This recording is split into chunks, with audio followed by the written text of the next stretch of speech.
So we're continuing on with section 2.1, and we're talking about graphing lines. And this one we're going to use a different method.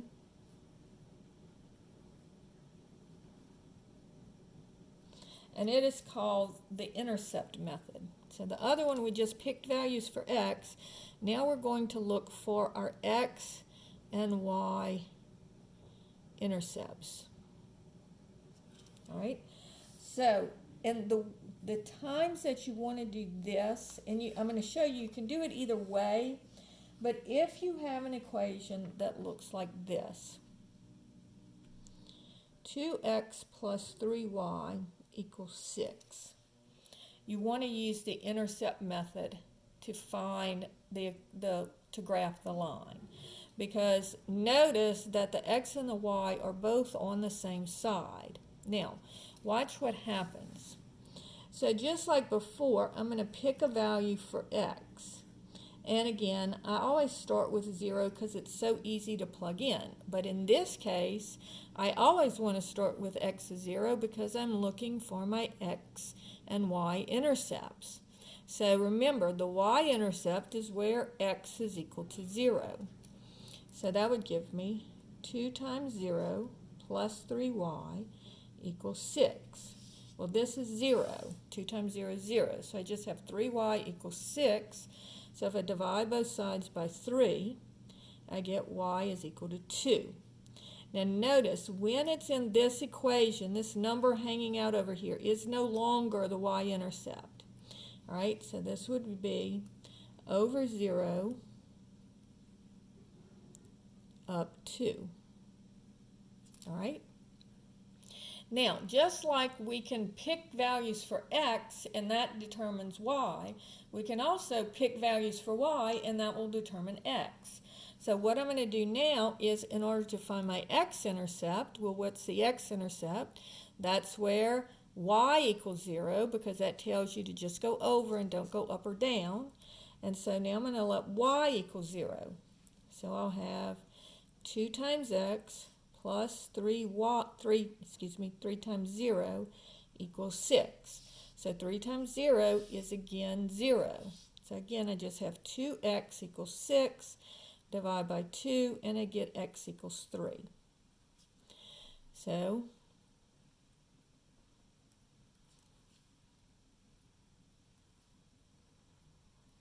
my graph now looks like this. So again, anytime that you have an equation in this form, this is called standard form.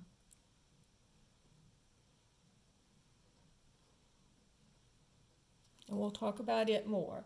But when it's in standard form, the easiest way to plot the points is to just let x equal 0, then let y equal 0. All right? Problem number 2. What if I have 3x minus 4y equals 12? Right? So again, I'm going to let x equal 0. So I'll get 3 times 0 minus 4y equals 12. And this is 0. So I get negative 4y. The sign goes with the number.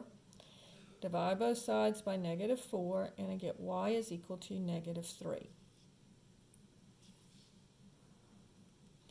So my y-intercept is going to be where x is 0 and y is negative 3. And that's where it hits the y-axis. Now let's find my x-intercept, and I do that by letting y equal 0. So I'll have 3 times x minus 4 times 0 equals 12, so that's 0.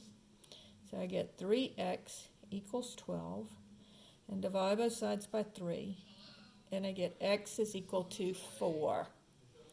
So this would be over 4, 1, 2, 3, 4, up 0. And that is my line. So notice, when it's written in standard form like this, it's very easy to find your x and y intercepts. But it doesn't have to be in standard form in order to use this method. It's just that you'll have to do a little bit of solving. So if I have the equation y is equal to negative 3x minus 4, all right, so this would be, let x equal 0, and I would have y is equal to negative 3 times 0 minus 4. So this is 0. So you just get negative 4. So this is back to where, notice the y-intercept is negative 4, because the y is solved for. See, the y is by itself on this side. Over here it's not. So this would be here. All right? And then now I'm going to get my x-intercept by letting y equal 0. So here I get 0 is equal to negative 3x minus 4. All right? And so on this one, I have to do a little bit of solving. And so I'm going to add the 3x to both sides. Or you can think of it, when it changes sides, it changes signs. So I'll have 3x equals negative 4, and divide both sides by 3, and I get x is equal to negative 4/3. All right, so now let's see. If I divide 3 into 4, it goes 1 with 1 left over. So this is going to be negative 1 1/3. So here's negative 1, here's negative 2, so negative 1 1/3 would be about there. And then I can draw my line. And that's my equation. This is my equation. This is my line. Okay? All right, and we'll do one more of those. And notice that you shouldn't let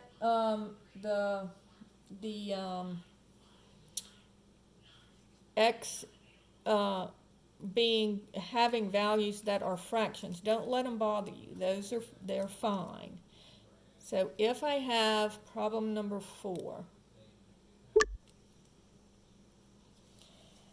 and so let's do one that has a fraction. Y is equal to negative 3/4 y plus 3. So again, first I'll let x equal 0, and I'll have y is equal to negative 3/4 y,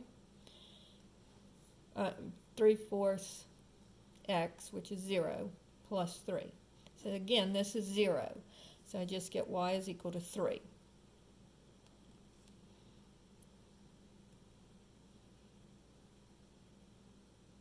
All right, then I'm going to let y equal 0. So on this one, I'll have to do a little bit of solving. So I'll have negative 3/4 x plus 3 is equal to 0. So again, add the 3/4 x to both sides, changes signs.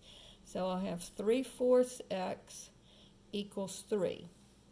Now, what's with the x? 3/4. And so in order to solve this, I would have to divide by 3/4. Now, this is 3 divided by 3/4. So this is 3 over 1 divided by 3/4. Now, how do you do that? Well, you keep, change, flip. I'm going to write that down. Keep, change, flip. So you keep the first number and make it into a fraction, change the division to multiplication, and then flip the second number. All right? So I can either cancel here and say cancel the 2 3's, and I would just get 4 over 1, or I can just multiply the numerators, multiply the denominators, and you get 12/3, which is, if you divide 3 into 12, you get 4. So my y-intercept, my x-intercept is 4. And so that's how you graph this one. All right, so notice that these are easier to do by using, and then, I'm sorry, this should be an x. Notice that these types of problems here, this is called the slope-intercept method. And we'll talk more about that one later on in the class.